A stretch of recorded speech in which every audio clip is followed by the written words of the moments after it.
It was on a late night in January 1961 when police arrived at the scene of a terrible accident on Sunset Boulevard. A reckless driver was speeding around the windy road known as Dead Man's Curve and collided into an oncoming Aston Martin. It was a near-fatal collision. An hour later, medics were able to pry open the car door of the Aston Martin and rescue the driver inside. The man was barely alive and was rushed to the nearby UCLA hospital. Only upon arrival did doctors realize that this man, an unassuming actor, was the voice of Bugs Bunny. The chances of his survival were 1,000 to 1. Mel Blanc, the most recognizable voice in the world, faced the greatest challenge of his life. But that's not all, folks. Allow me to introduce myself. My name is Mel Blanc, but most of you probably know me by several other names. Show 'em, Bugs. Sure, Mel. Roll BPR1. Mel Blanc. What an amazing guy. What's up, Doc? Oh, goody! You can't look at the Warner Brothers characters without hearing his sound, his voice. Launch! There's such a delight to the sound of his voice in every character he did. What'd I say? What'd I say? Think about it today that everybody imitates these characters. He created them. Gosh, what a screwy duck. That, my little cherub, is strictly a matter of opinion. Mel was so unique at what he did. Mel had the range that everyone wishes for. I think it was a shock when I got older and discovered all those voices were one man. His voice was like more powerful than a human body could contain. Open that bridge, Farman! Open it, I say! Close it! Close it! Close it up again! So it seemed to be coming out of every part of him.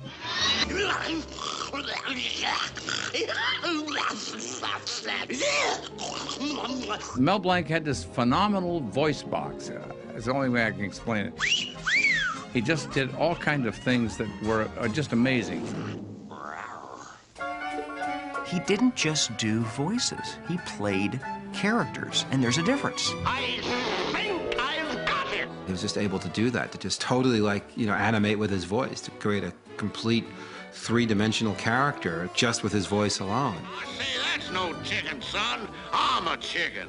Rooster, that is. How can you beat a pair of vocal cords that had an 8-octave range, perfect pitch, great singer, and an incredible actor? There's Mel and there's like everybody else. There was nobody better than Mel Blanc. Buenas noches. You know where is it, a cat? Howdy doody. About that egg. Howee, howee, howee. Yes, yes, yes, yes. Yeah!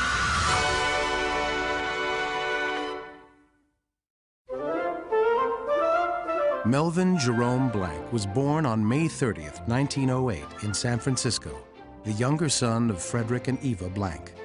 After leaving New York to seek his fortune prospecting in Alaska, his father eventually settled the family down in Portland, Oregon. As a young boy growing up in the melting pot of the American West, he would be forever affected by the sounds of people and the way voices define personalities. My dad was always interested in voices and in music and in singing and in entertaining. He started to entertain in grammar school.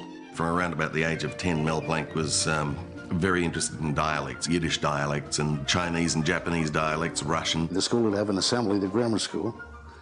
I would entertain the kids with a dialect story or a different dialect each time. And the kids loved it, and they got such a big kick out of it. They laughed, and the teachers laughed, and then gave me lousy marks.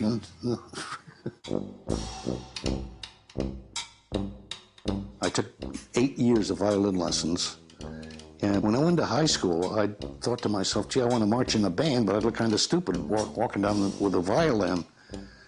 So I took up tuba, and I would march down the street with a high school band playing the tuba.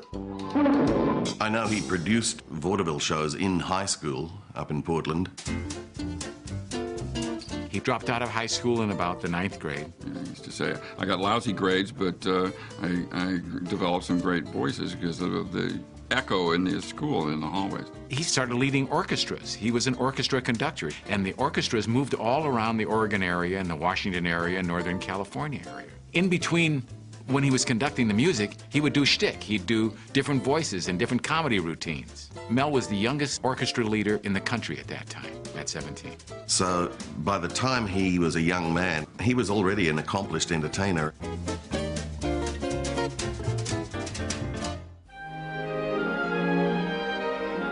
I think my dad never thought of Hollywood when he was young. He thought of going on the radio when radio was quite new at that time. Well, Mel came from the world of vaudeville and radio, a world that has long disappeared. Most people don't even know what it was like. In those days, radio was a much bigger business than movies. I mean, people forget that radio was the single most driving force in American popular culture. And of course, radio is ideal for a schooling for someone who was going to do cartoon voices. Rising talents like W.C. Fields and Milton Berle had a big impact on Mel, who was slowly gaining experience performing on the air. In 1932, he made his first trip to Los Angeles, hoping to find his break. Instead, he met a young woman named Estelle Rosenbaum, a bright and attractive girl who would become his biggest supporter for the rest of his life. Mel and Estelle married that spring and quickly found themselves back in Portland, writing and performing their own radio show, Cobwebs and Nuts. My dad played 100 different male characters. My mother played all the different female characters. And they had a great time, although they were only paid $15 a week to write it, produce it, and voice it. Times were tough for the Blancs. While his radio show was meagerly successful, Mel considered resigning for a life as an insurance salesman. Thanks to Estelle's encouragement, he decided to follow his dreams and return to Los Angeles.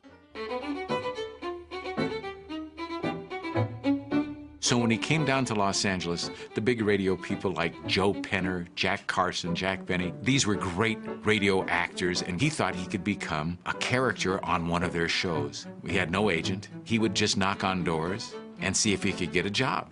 He made the rounds of all the studios trying to get to do his voices. It didn't get him anywhere, and especially at Warner Brothers, he kept knocking at the door forever there.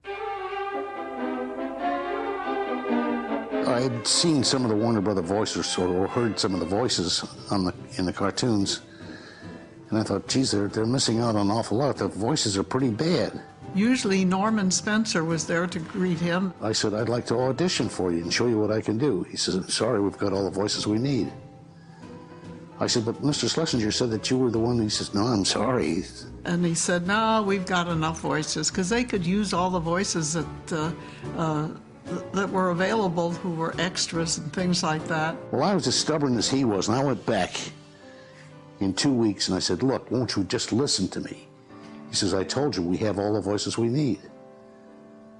So I was still as stubborn as him, and I went to him every 2 weeks asking him to please listen to me. And he says, I told you 100 times, I've got all the voices we need. So he kept knocking on the door for 2 years.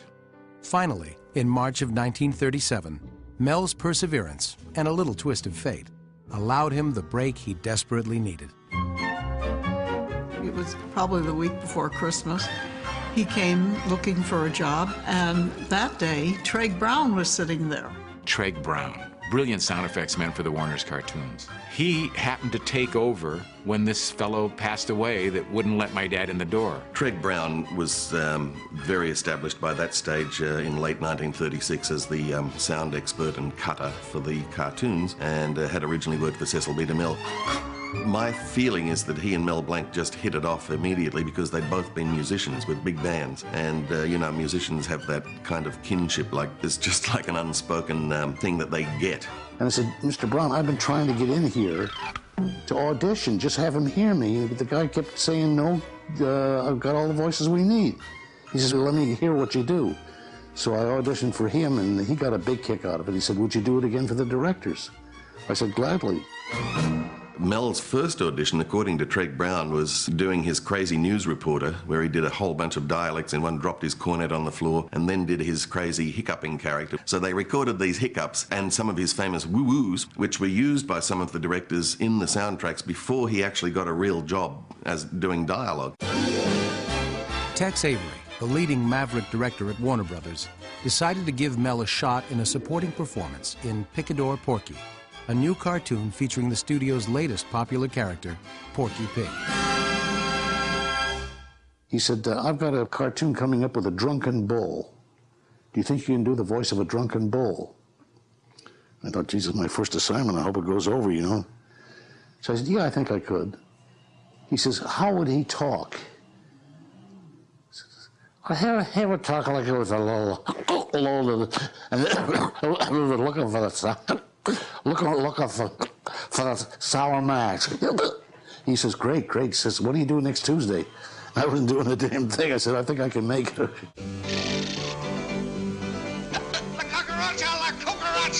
Play it on the old guitar. La cucaracha, play it in the shore. La cucaracha, yippee, play it on the old guitar. La cucaracha, play it wherever you happen to be. The Warner directors quickly recognized Mel's vocal skills. Not only did they ask him back, but they offered him the prized role of Porky Pig himself. If, of course, Mel could perform a stutter that didn't eat up too much film during the recording sessions. He says he's a timid little character. I told him, well, I want to be real authentic about it. So I went out to a pig farm and wallowed around with the pigs for a couple of weeks. And I come back and they kicked me out and said, go home and take a bath. When I did, I come back, I said, if a pig could talk, he'd talk with a grunt, you know. Oink, oink, oink, oink, oink, oink, oink. That's the way Porky talked, with a grunt. They said, oh, great, great. Don't worry, it's not loaded. We'll watch.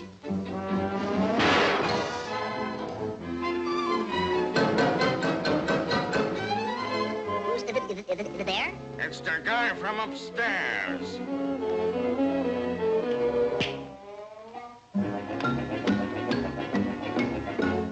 In that same cartoon, he introduced a kind of embryonic version of Daffy Duck. Hey, that wasn't in the script. Don't let it worry you, Skipper. I'm just a crazy, darn-fool duck. Now, here's a guy suddenly doing the craziest, most energetic voices they've ever had in one cartoon, and I think that's when they suddenly thought, I think we're going to hang on to this guy. There was another 2 years where he was still establishing himself, but yeah, I'd say by 1940 he was becoming very well known in the industry. The decision to cast Mel as the voice of Porky Pig seems like destiny today.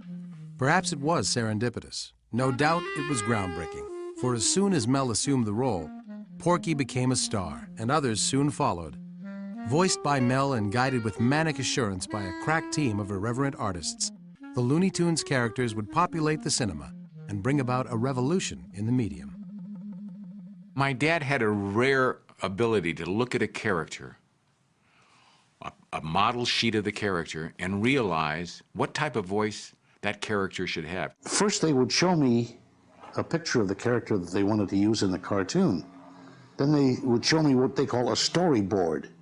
This is what this character is going to do throughout the cartoon. It's very thrilling when someone shows you a picture, and the artists and the directors are sitting there and they go, what would you do?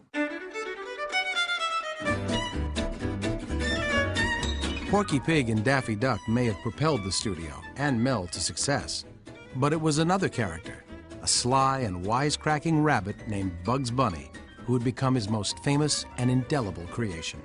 They showed me a picture of this little rabbit, and he's going to say, hey, what's cooking? I said, instead of him saying, hey, what's cooking, why don't you have him say, hey, what's up, Doc? That's the new expression that was being so popular. And I said to Mr. Schlesinger, I said, why don't you name him after the guy who drew the first picture of him? His name was Bugs Hardaway. Why don't you call him Bugs Bunny?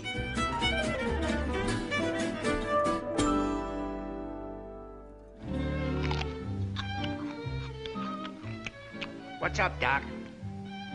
It's a wabbit down there, and I'm trying to catch him. Well, they told me that Bugs was a tough little stinker, and I thought, what kind of a voice can I give him? The tough character, maybe Brooklyn or the Bronx. So I put the two of them together, Doc, and that's how Bugs Bunny came out. Pardon me, but you know, you look just like a wabbit. Come here. Listen, Doc. Now, don't spread this around, but, confidentially, I am a wabbit! Mel had an instinctive ability to create both a specific voice as well as a unique personality to any given drawing. Over the next 20 years, Mel would give life to nearly the entire Looney Tunes cast of characters.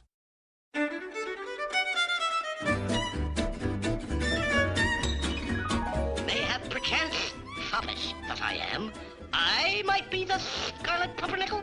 Daffy is not a lisp. People say Daffy lisp. No, he is spraying the water out of the lips. It's not a lisp, by the way. I thought a itty bitty putty cat. Tweety was a little baby bird, So I gave him a little tiny baby voice. Ooh, I thought I saw a putty cat. and Sylvester was a big sloppy cat, so I gave him a big sloppy voice. Suffering succotash. Speedy Gonzales was a little tiny mouse, Gracias, señorita, mi amor.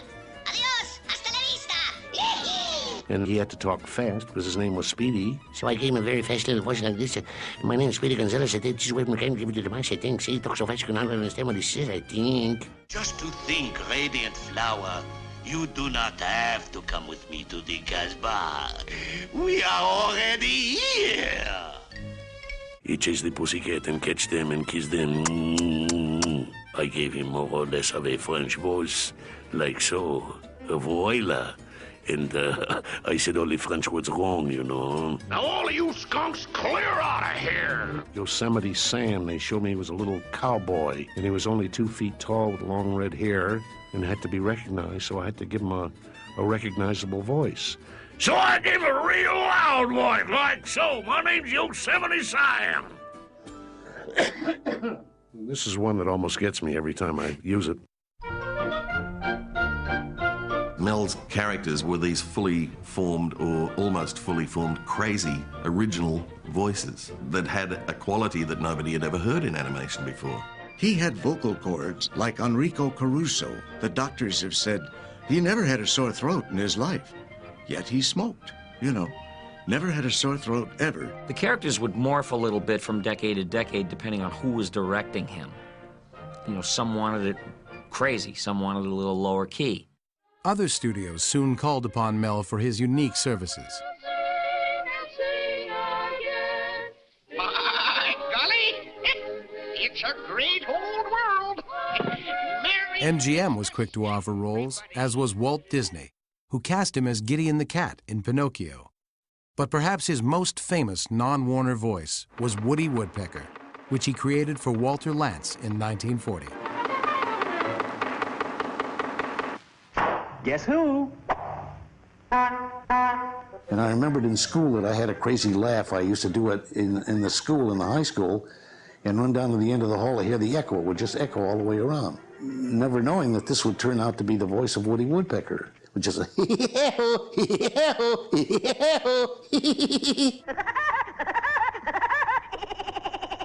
just added that little pecking at the end. Of all the characters that Mel created, Bugs Bunny remained the fan favorite. The rabbit became the world's most popular cartoon character almost overnight, and it's easy to see why. Arriving on the screen only months before Pearl Harbor, Bugs quickly became a symbol of strength in the face of cunning adversaries.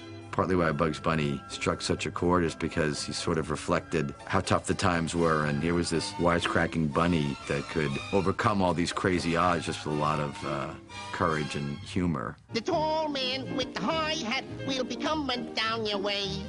Get your savings out when you hear him shout, and he borns today. Come on and get him, folks. Come on, skip right up and get him. An important thing that Bugs did was to help the public service when they were selling bonds. And he sang a song called Any bonds today? Let that buy bonds now. Don't forget that. Because of what was happening in Europe and the sneak attack on Pearl Harbor. Audiences just found his sassy control of the situation just so heroic. Coolness in the face of danger. What's up, Doc? What's up, Doc? Listen, stranger, this town ain't big enough for the two of us. It ain't. Like many Hollywood stars, Mel used his talents and his celebrity persona to endorse support for the armed forces during the war. He worked tirelessly with the USO, whether it was performing live on the GI Journal, washing dishes at the Hollywood Canteen, or giving life to wartime characters such as Sad Sack or Snafu, Mel Blanc actively found a way to serve his country.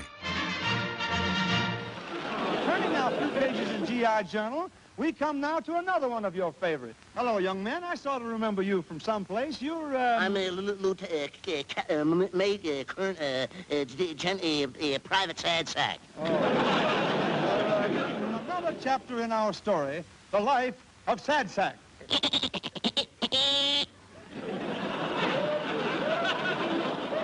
I got hundreds and thousands of letters from troops saying, gee, keep up the good work. We love you. We love your work, and keep on doing it.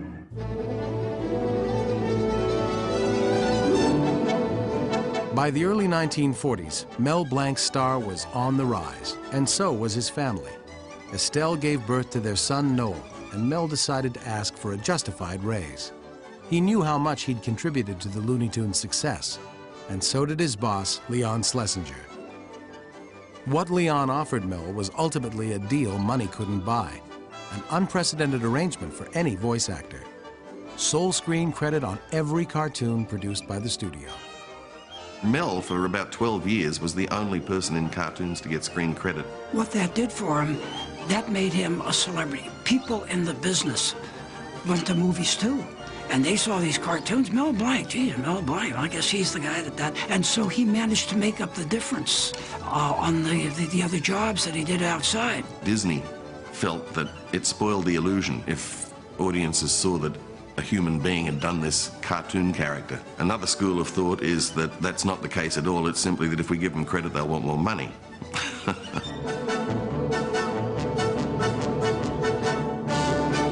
It has impacted a lot on cartoon voice acting, and it's very important now that people do get credit. When his voice characterization by Mel Blanc went up on screen in the early 40s, it's the same time that the radio people started utilizing his name in the credits.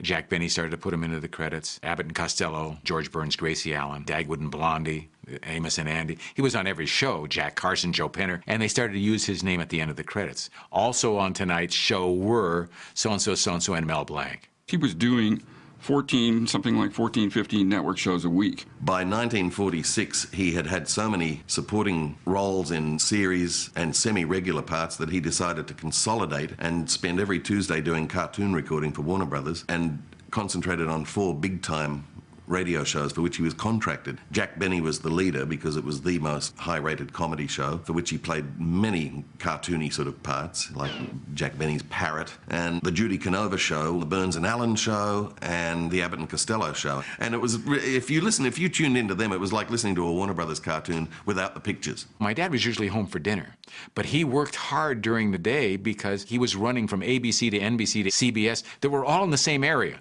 They were all around Hollywood and Vine, Hollywood and Gower. And he'd run from place to place, not getting to eat lunch or anything else. They'd run in, they'd throw him a script. He knew the character that he was supposed to do, and he'd run on stage and do it. They just knew that he'd come on, and he could just pick up the script and go straight on the mic and know exactly what he was doing. That was amazing to me, to see him do that. So he was really established by the mid-1940s in a big-time capacity. I'd like to have you over for dinner at my house sometime, Porky. I'd like to come. Good. Shall we say Monday? I can't make it Monday, but I can make it Friday. Along about 1947, 46, 47, they said, Mel, why don't you do your own radio show? So they gave him a chance to do his own radio show, which was on the air for 2 or 3 years. That was a little much for him, doing all the other shows plus his own radio show. His own show, and I think he would have been the first to admit it, it just wasn't as successful as his supporting roles because it was almost like he was better as a second banana to a lead comedian. It was hard to find a hook. He played a straight character called Mel Blanc in this show who ran a fix-it shop. My grandmother and grandfather wanted something to do. They were tired being retired. So my dad said, well, why don't we open a little store in Venice, a hardware store, and call it the Mel Blanc Fix-It Shop, and you can run it. Well, you couldn't have asked for a better thing because it was national publicity called the Mel Blanc Fix-It Shop, and here it was, a store in Venice. Well, that store was so crowded because they came in to see Mel all the time, have him do all the voices, and they'd always buy a pair of pliers or a monkey wrench, a can of paint, whatever it was. They had a line outside the store all the time. It was a little store. So it was really a lot of fun for him and my grandfolks. Mel loved his job and the parts he played. He might have been just a voice man, but he never took a performance for granted. Mel Blanc was an amazing character actor, an amazing actor, running the gamut in 7 minutes from pain to joy to tears to hysterical laughter. And this is all one guy who's just, as some people would say, a funny voice man, but he was way beyond that. Some people probably can't see past the fact that he was broad, and the medium in which he worked was animated cartoons, which at that time were crazy. But if they take the time to analyse what he's doing, there's every human emotion under the sun, and there is not one line in one of those Looney Tunes where he doesn't hit the exact meaning of those words, gets all the beats perfect. His timing was outstanding. You know, you can be a comic, and if you don't have the timing down, you have the best material in the world, it's meaningless. You know, you're walking around in a circle. Even though you're only make-believe and laugh, clown, laugh.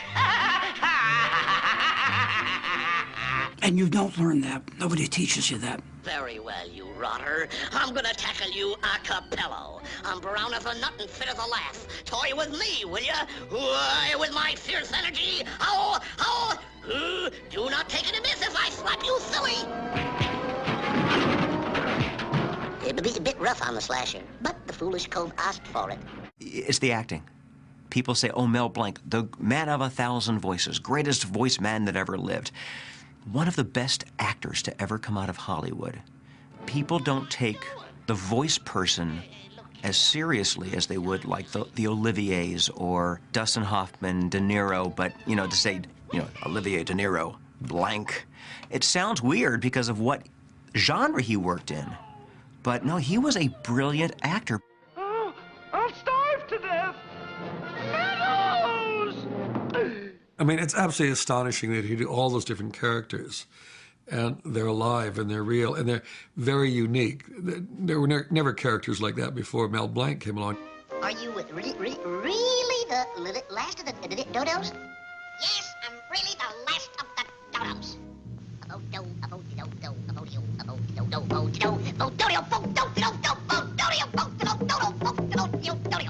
I always thought Peter Sellers learned everything he ever knew from Mel Blanc, because he said, Sellers would always say, once I got the voice right, everything else falls into place. And somehow Mel Blanc must have been like that. You get the voice right and everything. Then the animators have to work around that voice. There! Now I won't be able to get the bird. Oh, Mr. Pussycat, don't you like me anymore? I think you're delicious! He's completely believable within each and every one of those characters, and he imbues them with so much like nuance and so much subtlety. I mean, of course, it really mirrors what the animators themselves were doing with the characters on screen. He just puts so much personality into them that, you know, even though you know it's Mel, when you hear him talking as Bugs Bunny, you know, you just say to yourself, it's Bugs Bunny. Round and round she goes. There's a winner every time. What's your numbers, please? And it stops on Lobo, the sign of the wolf. There's the answer. Unlucky at cards? You must be lucky in love. Ew, you kid. 23 skidoo. Chicken inspector. Somebody one time said about Mel Blanc, a truth that very people recognize. He said, Mel Blanc has 1,000 voices and all the same. It's true. We never had Mel talk through his nose or talk like this or talk like this, any of that junk. Bugs is a straight voice. When he spoke it was always as Mel Blanc acting a part. Just like Sir Alec Guinness or Laurence Olivier. Think about it, they never changed the timbre of their voices at all. What they did was step into the part and become the character. It was Blanc, the total actor, who immersed himself into the role to the point where he would physically alter according to who he was playing. You could turn the sound off sitting behind glass in the sound booth and watch him do Yosemite Sam and know that it was Yosemite Sam. You didn't have to hear him because he became the character. He would expand and pull his body back if he was one of the explosive characters, like Yosemite Sam. He would shrink in for Tweety Pie. He would become, I think, a disheveled wreck of a creature if he was doing Sylvester. You would just live the part of whatever character you would play. And Mel was the best at that. He really was the best. He was a method actor. The term method acting came up in the 50s, and I think Mel almost jocularly said, I'm a method actor, because basically he was, but all those years before that, he'd never really intellectualized it. He just did what the method acting teaches you to do, which is become a character. There was not much process about it, you know. He was just gifted and instinctive. I'll tell you what I think Mel Blanc's most genius achievement was, and only if you're a voice actor do you realize how incredible this is. When Bugs and Daffy are fighting over whether it's rabbit season or duck season, and Daffy Duck comes out dressed up as Bugs Bunny doing a Bugs Bunny imitation, then Bugs Bunny comes out dressed as Daffy doing a Daffy impression. Yeah. What's up, Doc? Having any luck with those ducks? It's duck season, you know. Just a darn minute. Where do you get that duck season stuff? You know how hard that is to do, to take your own character, have it imitate another one of your own characters? It's almost impossible, because if you try to, like, combine two voices that you're doing, you kind of just land in the middle. Like, if I try to do Apu imitating Mo, it'll sound just like Mo imitating Apu. There's no... We tried it one day at The Simpsons. We were talking about how we were marveling at Mel Blanc's ability to do this, and we all tried to do one of our characters imitating another one and have them sound different, and we couldn't do it. You know what to do with that gun, Doc. I'd say, you know, Dad, you're an incredible actor. I said, here's a picture signed by Bud Abbott and Lou Costello. Says, to the greatest actor I know, Mel Blanc. I said, Jack Benny used to call you a great actor. Did you know you were a great actor? He says, no, I'm not really. I'm a voice person. But he didn't realize that was acting. He never took an acting lesson. Now, Chuck Jones and the other directors and the writers would attend all of the recording sessions, and I think that working in tandem that way, especially over such an enormous long period, the combination of Mel Blanc and these gifted directors and writers was like a well-oiled machine. It's a concerted effort. You're just not some maverick that comes in and goes, hey, listen to this. You know, you listen to writers, directors, and producers, and they were, every picture you see of Mel, like, working with, they're all around him. They're showing him stuff, and they're, you know, and here's how the music's going to be in that scene, and he understood all that. They all worked together. Mel really had a lot to do with the character becoming popular, I think. But many times I thought about, wonder if we'd use somebody else instead of Mel. Would the characters be just as popular as they are today? And I thought, well, Mel did other characters too for other studios. They're not popular. I think it's a combination of what we did and what Mel did that made it. Mel never saw the pictures until, or any other actor ever saw the pictures until about an hour before we recorded them. We'd call them over, and then I'd take my drawings and go through the entire picture. And then I'd go through the film, and I'd do Bugs Bunny, and he'd do Daffy Duck. And then I'd do Daffy Duck, and he'd do Bugs Bunny. See, Mel was brilliant. There's no question about it. He's the fastest study I've ever known. But he appreciated the fact that the director knew what the hell he wanted. Now, Bob McKimpton, who wasn't much of an actor, worked probably more loosely with Mel than Frizz-Ride did. He gave credit to all the people who were involved at Warner's in putting these remarkable pieces of film together. The animation directors and Frizz and all the people that we all know about, but the writers and the music guys and the people in the ink and paint departments and the character designers. When you work with voice actors, some of them do outrageous performances before and after the session, you know. And I mean, and they're on. Mel wasn't on until it was time to be on. That was from my experience. I had never met Mel Blanc before I worked with him. I had seen him at the halls of NBC when I was doing radio shows, and he was on the Jack Benny show. I had seen him walking up and down the halls between rehearsals and the shows. And then when I met him, I was awestruck, really, because by this time, I knew all of the things that he had done. When we worked, we did our lines separately. But in Broomstick Bunny, when I finally got to see it, you'd swear we were talking to each other. Come on, drink it. Oh, I'm sorry, I forgot. I'll have to take off me mask first. Mask? There, that's better. It's like working with God. If you could say, would you like to work with God?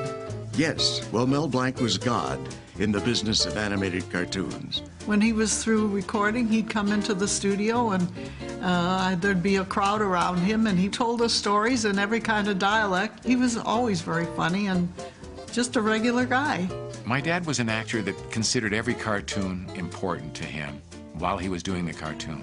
But once he did his shtick, we'll say, and completed the cartoon, he let the animators and the director put it all together. And a lot of the cartoons he never saw. He loved being the characters. But he wasn't a cartoon guy. He was more of a people person. He loved entertaining the kids with his voice. But sitting around and watching cartoons, he really didn't do. In any of his cartoons, Mel's chemistry with his fellow actors was apparent. Perhaps none more so than with Arthur Q. Bryan, the inimitable voice behind Elmer Fudd. I will do it with my spear and magic helmet. Your spear and magic helmet? Spear and magic helmet. Magic helmet? Helmet! Magic helmet? Magic, yes. It's a shame. That was going well. I don't think I'm right yet, and I'm going to kill the rabbit, am I? That's fine. That's fine. Okay, kill it. Mel and Arthur acted out the clash between Bugs and Elmer for over 30 cartoons in 20 years, until Arthur's death in 1959, when Mel reluctantly took over the distinctive role. Friz Freeling, one of the directors, said to me, Mel, will you do a couple of lines for Elmer Fudd? I said, you know, I don't copy things. If I can't create them, I don't do them. So he said, well, it's just a couple of lines. He says, I've tried others and they can't come close. He said, just can you do a couple of lines? I said, oh, I'll try, but I don't know if I could do it or not. He says, that's it. So I also became Elmer Fudd. The truth is I'm lucky. I worked with actors who give 100%, so it's only natural that I give 100% back. I've always been grateful to you for that. So have my fellow actors. Porky, Daffy Duck, Tweety. Hey, and don't forget Bugs Bunny. Oh, had to bring up the rabbit, didn't you? Let's see what's cooking on TV. When television overtook the airwaves in the early 50s, many radio stars transitioned to keep up with the times, including Jack Benny. The Jack Benny Show quickly became one of the most watched shows of the decade. And for the first time, Mel Blanc's face was as recognizable as his voice. Will you please try and be a little more quiet? Look, bud, I'm in no mood for complaints. What's the matter? What's the matter? Did you ever spend 3 hours looking up at the bottom of a rusty sink bowl? Well, no, I haven't. Well, it ain't no Van Gogh, brother. Mel was modest about his fame, and he enjoyed his private life. He made friends with everyone he worked with, and many remained close for the rest of his life. But it was his friendship with Jack Benny that Mel cherished most. Wednesday night used to be ping pong night. So ping pong night used to get all the people that were on the radio show, Lucille Ball and George Burns, Gracie Allen, and Jack Benny and Jack Carson. They'd all come out and play ping pong. My dad would make them soda fountain drinks, and then they'd go home. So Dad and Jack Benny became really good friends over ping pong and those nights out at the house and then up at Big Bear. They became very close friends. Jack was a wonderful man. He wasn't only my boss, but he was one of my best friends. They were constantly corresponding with one another via telegram in the old days and by letter in the later years. And I cannot tell you the jokes they would play on one another and the innuendos and the laughter, and the two of them, they were contagious. I mean, they fed off of one another. My dad and Jack shared so much laughter together. In fact, a lot of the programs that you watched on television where Jack would do a routine with my dad, he would break up, start to laugh, and almost fall off the chair because he laughed at my dad so much.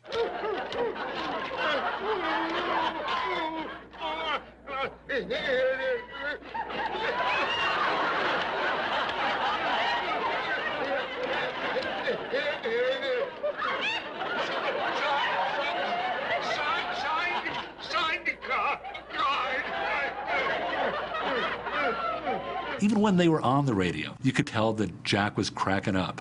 And these guys were trying to be able to pull each other out of their characters. My dad, however, was able to keep a straight face during something funny Benny would say, which would crack Benny up because he kept such a straight face. So they had the great communication on and off stage. Animation, both for the big screen and the small screen, is what we tend to remember Mel for. Then, when you delve a little deeper and realize how many plates he had spinning, you know, radio and television and recordings. You know, Mel Blanc had hit recordings, like chart hits. I Taught Putty Tat was a chart record. Believe me, boy, this is one of my best sellers. And he had albums featuring Bugs and Daffy that did very well. Say, young man, would you like to buy a Bugs Bunny album for your lady friend? Cheapskate. And he wrote a song called Big Bear Lake with the Motorboats a-Puttin'. It got popularized on the radio and became a hit song. And because it was a hit song, and because Dad loved Big Bear and was all the cartoon characters, of course, they made him honorary mayor for 33 years. I mean, he has to have more stars on the Hollywood Walk of Fame than anybody, right? Because he did everything. By the late 50s, Mel's accomplished career in entertaining was unparalleled. From platinum records to his 5 Oscar-winning Looney Tunes performances to the debut of the ever-popular Bugs Bunny show on TV, Mel Blanc was on top of the world. In January of 1961, my dad had a recording session in Hollywood, and he didn't show up for it. My dad was never late for any recording session, ever. My mom called me, I was with friends, and she says, Dad didn't show up at the recording session. She says, wait a minute, the other phone is ringing. We had 2 lines. It was UCLA Hospital saying that he had been involved in a head-on collision on Dead Man's Curve, right above UCLA, and they had taken him to UCLA after they had to use a cutting torch to get him out of the Aston Martin. It happened that a kid driving a 98 Oldsmobile, a great big car, ran into a small Aston Martin sports car, and it just folded up. They didn't expect him to live for the first 12, 13 days.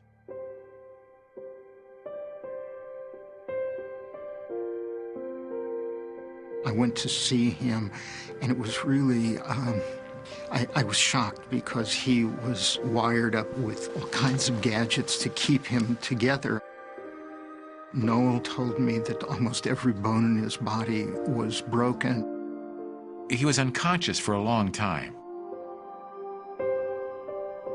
Finally, a doctor got an idea because my dad had a television in his room, and it was playing Bugs Bunny cartoons. So the doctor went over to the bed and clapped his hands and said, Bugs, can you hear me?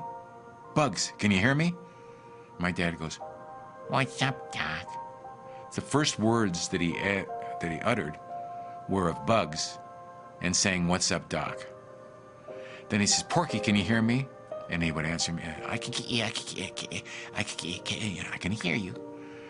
Dad, so he brought him around doing the characters' voices before my dad was fully awake as himself. So my son Noel told me, he said, you know, Dad, says, Jack has been here every day that you've been in the hospital waiting for you to come out of your unconsciousness. And he, when he couldn't get over here, when he couldn't drive here, he would call me and I would go and get him and bring him here to the hospital.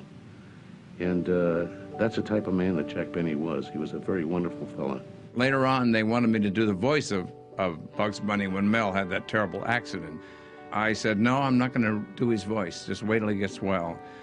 And later on, Mel heard that I had done that, and I think he was deeply appreciative that I didn't try to do his voice while he was sick. I know we got a lot of calls from agents. He isn't dead, but anyway, we did get a lot of calls. I remember that. He was a guy who lived in the moment. I think he put value in every day he spent on this earth. And whether that came from the accident or whether it was always there, he certainly gave that impression to me. You have to be changed by it. I think he was very grateful that he was able to come through it. I know when he talked about the doctors and the nurses at UCLA that he never forgot what they did for him. and the fans, because he got cards and letters and phone calls and flowers and constantly from all over the world. Is he okay? How you doing, Mel? That affected him.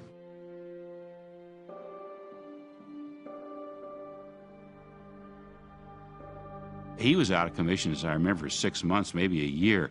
But what we did was, to get around this problem of a track, we made cue tracks. We made temp tracks. You know, Frizz would record, Chuck would record, whatever, just to have something to animate to. And then when Mel was able to come back, we looped it and, you know, got his voice in. So for a while, when he started to be able to work again, we had to go out to his house, take a sound crew out there to record because he wasn't able to come into the studio. Warner Brothers brought over a big sound truck, and he was able to continue on with the cartoons because there were so many Looney Tunes artists and directors and everybody, sound people, all working on the cartoons without a voice. My own feeling is that ever since that accident, which really did nearly kill him, it coarsened his voice. He always had a naturally coarse speaking voice, but there were lingering after effects from that accident that did affect him. He walked with a cane forever after, and I think it just weakened the rest of his performances. Flintstones, meet the Flintstones, they're the modern Stone Age family. Mel literally woke up to a new revolution. The enormous success of the Flintstones, directed by pioneers Bill Hanna and Joe Barbera, paved the way for animated cartoons on primetime television. Hanna-Barbera wanted to get all the good voice actors together and have them do everything all the time, for scale. Because they were operating on a shoestring. It wasn't full animation, it was limited animation. They were shooting on 2s and 3s, not single animation frames. And they needed to do it cheaply, and they had to do them quickly, and they had to produce a lot of television shows. So they put together a great, great repertory group of characters.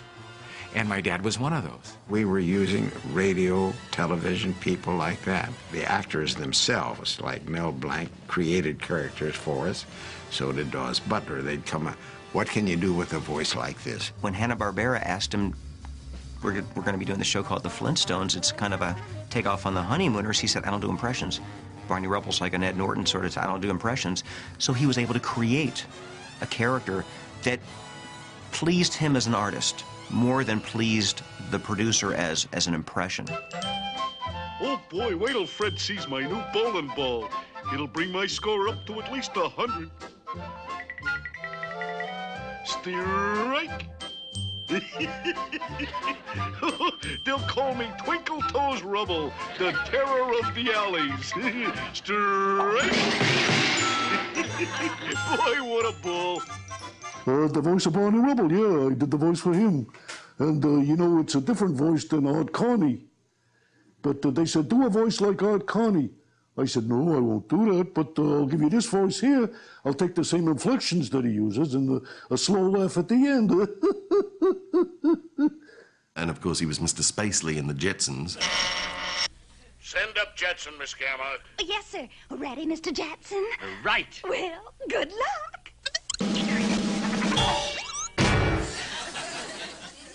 I'm sorry, Jetson. I've been meaning to have that chair fixed. Anyway, I've got a surprise for you. Yeah, I just had one. Throughout the 60s, Mel found time to perform hundreds of voices for Hanna-Barbera, including Wacky Races,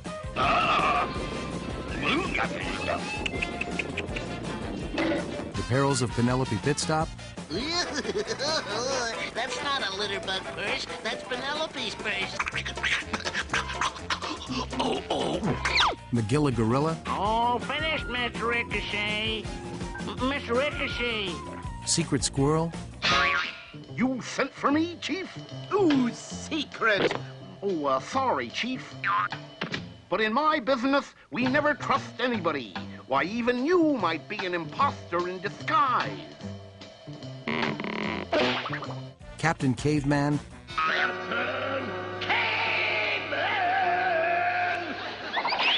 Me get him. Bad time for energy crisis. and for a short time, even the voices of Tom and Jerry.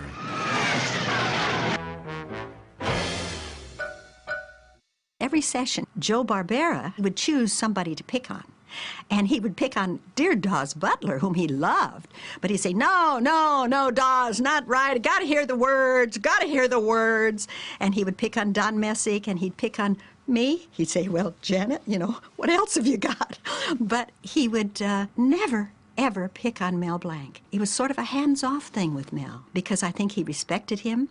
He knew Mel would come up with something brilliant. He just left him alone. But he'd always compliment him and say, great, great, Mel, that's it, right on the nose, great, great. Even he said, you know, it's certainly not like the great days of the theatrical cartoon, because they're a little more sausage machine, because the medium was totally different. But again, Mel would just do his best. But I don't think any of the characters he did in the later years of his life had the staying power of anywhere near the staying power of the immortal Looney Tune characters. Everywhere you go, everybody knows Bugs Bunny. They don't know Mel Blanc, but they know Bugs Bunny, and everybody knows that. He took great delight in that, the fact that people loved the characters that he did. I cannot tell you the quantity of fan mail he received. And something really, really phenomenal about him. That man answered every piece of correspondence personally. He would call people. He'd get a letter. Oh, it's my daughter's birthday. She's turning 12. Her favorite character is Tweety Bird. It would be so terrific, sir. You know, if you ever have time, could you call my daughter? And Mel would call these people from all over the world and literally wish them happy birthday or happy anniversary or whatever the celebration was. He would say, what do you think of this voice? And I'd say, well, that's so-and-so. He'd say, yeah, but I want to do it this way. What do you think? He was always testing it on Noel and myself, other kids that came over, because he liked to talk to the kids. He bought a CB radio, and he'd do shtick on the CB. He loved to talk to people, to communicate, to do the voices. His handle was Bugs Bunny on the CB radio. And say, Bugs, you know, little kids would get on, how are you, it's my birthday, and Bugs would sing to him. And this is after he had done the cartoons or been in the studio and everything. He'd sit at the CB radio for a couple hours, an hour from 5 to 6 before dinner, and talk to the kids. He just loved to do it. When he lived in Playa del Rey or Pacific Palisades, kids would come over every day and say, Mel, can we have your autograph? Do some voices. And we'd have kids at the door, I mean, literally every day.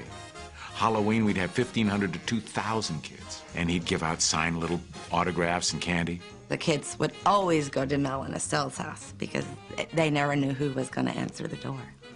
You know, Bugs or Porky or Peppy or Daffy or Wiley or Roadrunner, you never know. So it was great to watch that. It was really, really wonderful. The longer I'm in this business, the more I feel that we really are very lucky people. Because in a strange way, we attain immortality. And if you judge immortality by the pleasure that you've given to others, I would certainly say that Mel Blanc is one of the greatest of the immortals. He did so much for children. When they grow up, their lives will tough enough. So in your youth, you have to make life more worthwhile. I think that's important. And Mel Blanc was a genius at that. The kids love what he did, and they love the characters that his voice created. I've seen him at parties sit in the corner with like a little kid or an adult or a series of adults, whoever would come up, and Mel just sit there and talk to them, and he knew what they wanted. And so he'd do Bugs and Daffy and Porky and Sylvester and whoever was their favorite character. We'd be out to lunch, for example, and he'd be ordering. And we're just ordering, and all of a sudden he'd break into Porky Pig, ordering a hamburger. Once he started speaking in a character's voice, regardless of where he was, you know, people hear it. And it would just create, you know, an ocean of people that would be surrounding him. I mean, he always made time for people when he was in public to do whatever voices they called out to him. Thank you, Mel. He never said no to anybody that was a fan of the cartoons. He did a series of college lectures back in the 70s. And, of course, the colleges, he had attendance records, broke it really at every college he ever went to. But on the side, and he didn't do it for publicity, he made sure that every city he was in to do a college lecture, he went to a children's hospital or a hospital within children's wing and so on, and would go through and just visit with the kids. Because he knew all the children loved the Looney Tunes, and he wanted to be there and do all the voices for the kids. We did a special for the Shriners Burns Institute called Ounce of Prevention. That became a 30-minute television show, and that was distributed around the world. You know, kids, the kitchen ain't a playground. There's a lot of danger hiding in here. What do you mean, Bugs? I mean, there's a lot of things in here that can burn you. Like what? He was just a very giving person. That was part of his nature.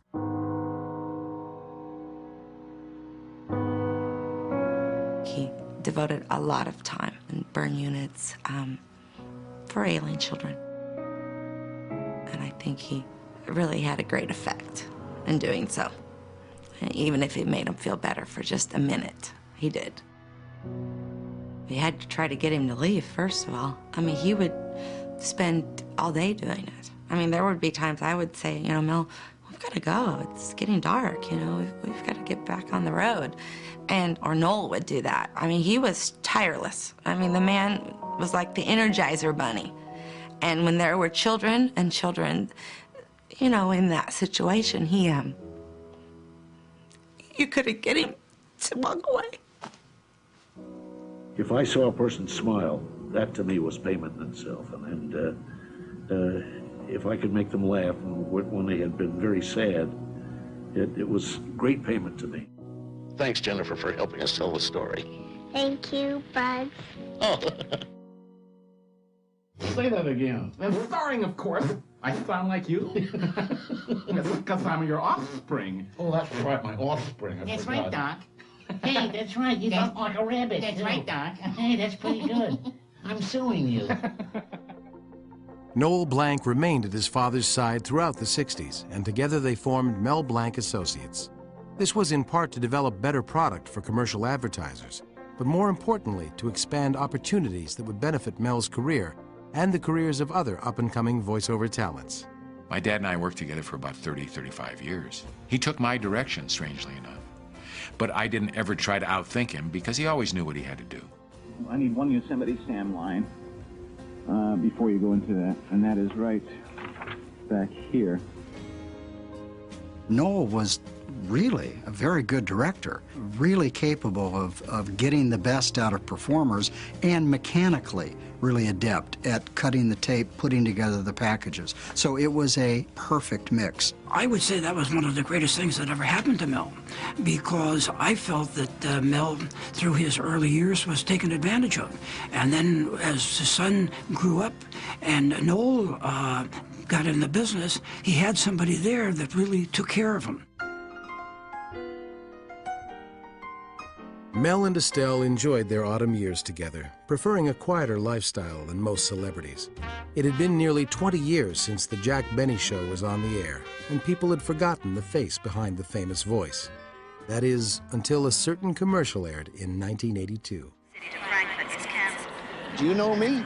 I gave Bugs Bunny and Daffy Duck their voices, but no one knows me. It's despicable. So now I travel with the American Express card. And this like round old man suddenly said, he's the guy. So he gained a whole new generation of people just from one powerful TV commercial which went international. With this, my name won't always draw a blank.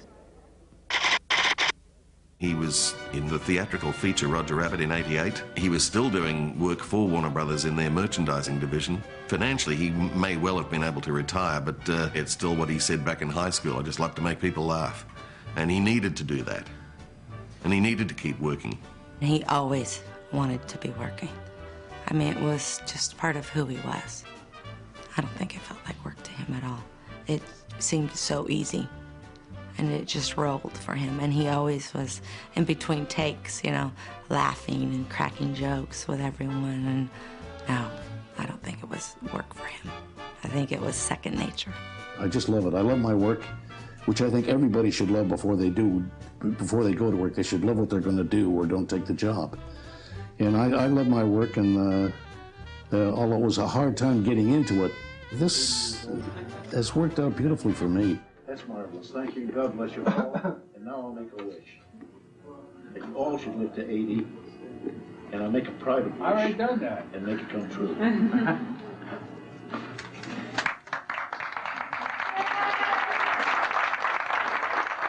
Mel Blanc happens to be a great actor.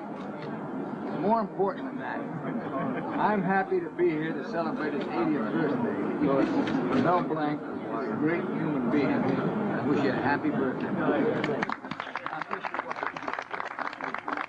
That's one of the things that was beautiful about Mel, because he never thought about himself as an icon in the business, although I'm sure he wasn't a fool. He knew how great he was. He knew he was exceptional. But he always approached every job as an opportunity to do something really good and new. And not just because he was Mel Blanc. And so you didn't get any of the star treatment nonsense or any of the prima donna aspects of things. And for that reason, too, he was working almost to the day he died. Mel was a tireless actor. Whenever his voice was needed, be it in Daffy Duck's Quackbusters or the Jetsons' feature film, Mel Blanc was committed to his characters. In July 1989, when Mel agreed to star in a new commercial for Oldsmobile, neither he nor Noel would realize that this would be his final performance. Is that any good? We are the new generation of olds? Yes. Yeah, that's pretty good. We're the new generation of olds. The director there is out pulling his hair, but we're going to do this commercial anyhow. What hair? Oh, he's got... It's that one. It's not the art director. Well, how would Yosemite Sam say this? We are the new generation of olds. Look at the dealer right there and talk to him. We are the new generation of olds. Now you heard that, you better believe it. We are, and we're going to try to do this commercial, but it's tough. Anyway, we got this director... Tough, he says. Very simple. We've only been on it about 27 hours. We had shot the Oldsmobile commercial all day. It's not your father's Oldsmobile. And I said, Dad, you're coughing a little bit. Why don't you go to the doctor and get your lungs cleared out? The doctor called me and said, yeah, Mel's over here. I had to shoot the tail end of the commercial. So I was still on the commercial, and my dad went over to see the doctor. He was through. And the doctor says, well, I can keep him in the hospital overnight or just give him an inhaler to get the cough out of it. My dad said, no, let's stay in the hospital overnight. It was a mistake, of course. He fell out of bed. They forgot to put the bed rails up. He broke his femur, got fed embody into the brain, and was basically gone in 48 hours. He was still at the height of his career. He could still do all the voices that he could before, and he was still really terrific. Mel always used to say, when I buy the farm or when I, catch it, he says, I'll go when I go. He never worried about death. The man who was the voice of Bugs Bunny, Daffy Duck, and hundreds of other cartoon characters has died in Los Angeles. Mel Blanc was 81. Here's ABC's Gary Shepard. That it was a terrible, terrible feeling to the world, and certainly people in our country that I know of. There was so much commentary about when Mel passed away. Warner Brothers did a marvelous big picture showing all the characters being so sad because Mel was gone. The captions said, "Speechless." And certainly the world did lose somebody wonderful when he passed away. People felt really bad that he had passed away, but because of his public persona and what he gave to people and how he really made people laugh, there was this sadness mixed with a kind of appreciation and love and celebration. Clink, clink, no more to drink. I had a cellar full, but now it's gone. Clink, clink. Mel Blanc has been known for decades as the man of 1,000 voices. But he was much more than that. Busty. Oh, brother. His body of work spans more than 1,000 cartoon performances alone. His work in radio, television, film, and commercials is still being discovered every day. He is one of the pillars of entertainment, an artist whose skills were so versatile that he couldn't be defined, an actor whose talents can still be marveled at today.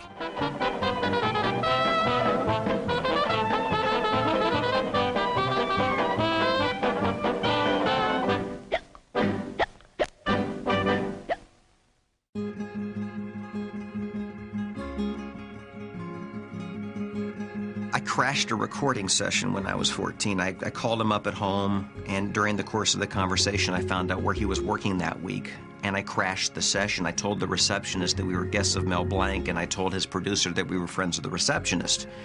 And I watched him work, and I'm looking through that glass at the studio, and he's just sitting on a chair very much like this in a double-breasted suit. And watching him be Porky Pig, it was like if a kid's idol growing up was Hank Aaron, it was seeing Hank Aaron work. You know, it was watching my idol work. He was amazing. He was just incredible. It was like that painting, you know, where like God is reaching down like this and man is like this, and they're trying to find that differential.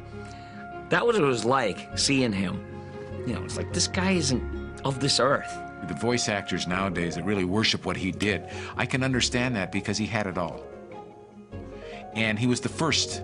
He truly was a pioneer, and as I say, the first multi-voice person, and still in many ways has never been topped. That's how good he was, without even knowing why he was good. He was a unique, marvelous, one of a kind voice artist. The top voice in the history of animation, no doubt about it.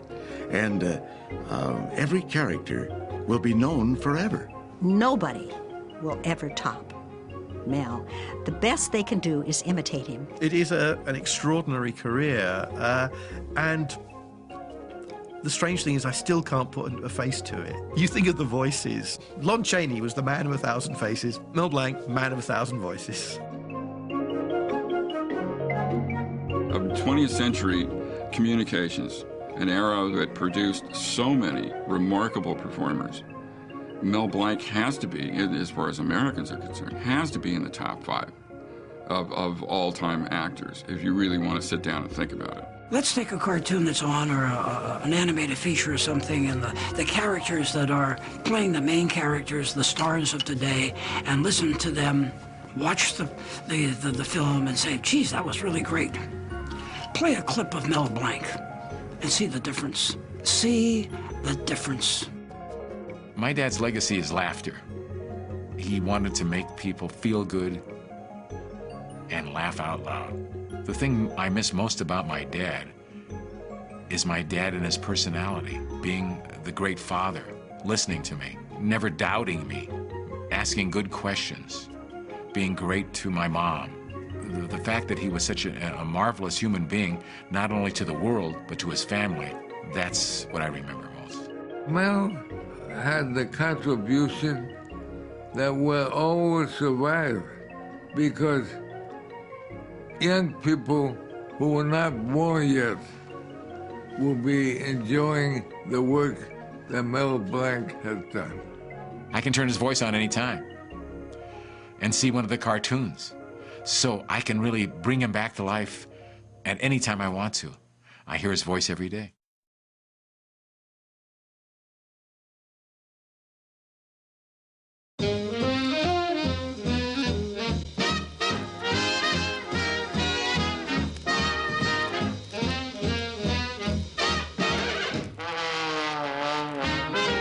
Relax and quiet, the doctors all say is good for your condition. But how can you relax and be quiet when there goes the ignition? Big Bear Lake with the motorboats a-puttin'. Big Bear Lake, they're a-buzzin' and a-buttin'. Big Bear Lake with the motorboats a-puttin'. Puttin' all day, puttin' all day, puttin' all day, puttin' all day.